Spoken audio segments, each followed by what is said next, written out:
Bienvenue à tous sur votre chaîne TV Actu France. Samedi 12 avril 2025, Théadule a une nouvelle fois attiré tous les regards dans The Voice, en devenant la seule candidate repêchée par Florent Pagny à l'issue de l'épreuve des groupes. Une distinction de plus pour cette artiste haute en couleur, qui ne cesse de surprendre par son originalité mais aussi par son authenticité. Elle s'est confiée à Télé Loisirs sur cette expérience singulière, sur son quotidien rythmé par la tournée de la comédie musicale Molière, mais aussi sur ses blessures invisibles, qu'elle affronte avec courage. Une performance qui divise mais séduit, jusqu'à Jean-Pierre Madère. Lors des auditions à l'aveugle, Théadule avait surpris en livrant une version très personnelle de Macumba, le célèbre tube des années 80 de Jean-Pierre Madère. Ce choix artistique audacieux a suscité des réactions contrastées sur les réseaux sociaux. Certains lui ont reproché d'avoir dénaturé la chanson. Pourtant, l'interprète original lui-même a validé son travail, déclarant publiquement qu'il avait trouvé sa prestation réussie. Un soulagement pour Théadule, c'était l'arme fatale contre tous les haters. Entre The Voice et Molière, une vie à 100 à l'heure. En parallèle de sa participation à The Voice, Théadule de son vrai nom Théa Anso poursuit la tournée du spectacle musical Molière, dans lequel elle incarne plusieurs rôles, Madame de Calvimont, Catherine de Brie, et doublure de Marquise. Une aventure exigeante, je suis plus stressé pour Molière qu'avant de monter sur la scène de The Voice. Parce qu'après 200 représentations, il suffit d'un instant d'absence pour oublier une phrase qu'on connaît pourtant par cœur. Mais malgré la fatigue, elle puise dans cette effervescence une énergie salvatrice. Chaque performance est une échappatoire, un moyen de continuer à vibrer, même lorsque la vie en dehors des projecteurs est plus rude. Un parcours semé d'épreuves, je suis fier de m'en être sorti.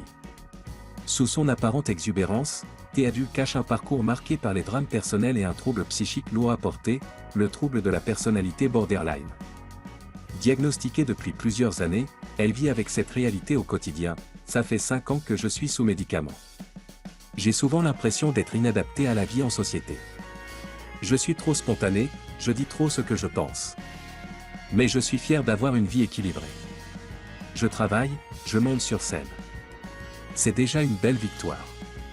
Suivie par des professionnels au CMP, Centre médico-psychologique, elle évoque sans détour sa fragilité, refusant d'en avoir honte. Au contraire, elle souhaite montrer qu'on peut vivre avec ce trouble et accomplir ses rêves. Une parole forte et rare dans un milieu où la vulnérabilité est souvent tue. Florent Pagny, un coach bienveillant et investi.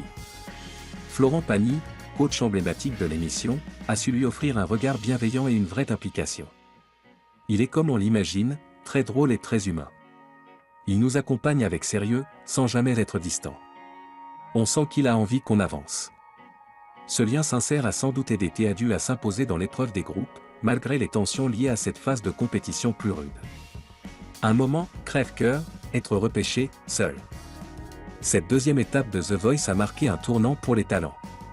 Réunis en groupe de 4, ils devaient offrir une performance collective, avec l'incertitude que seul l'un d'entre eux poursuivrait l'aventure. Pour Théadule, cette épreuve a été un concentré d'émotions, c'était dur, car on crée quelque chose ensemble, et à la fin il n'en reste qu'un. J'étais heureuse, bien sûr, mais aussi bouleversée. Ce genre de victoire a toujours un goût amer. Son humour et sa joie de vivre, qu'elle utilise pour gérer le stress, ont parfois été mal perçus dans ce contexte plus compétitif. Mais elle reste fidèle à elle-même, sans chercher à lisser ce qui fait sa singularité. Et maintenant ?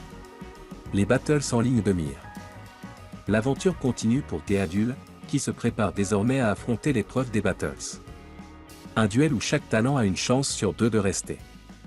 Un défi de taille, mais qui ne semble pas effrayer la chanteuse, elle sait désormais que sa voix, ses idées et son authenticité ont toute leur place dans la lumière.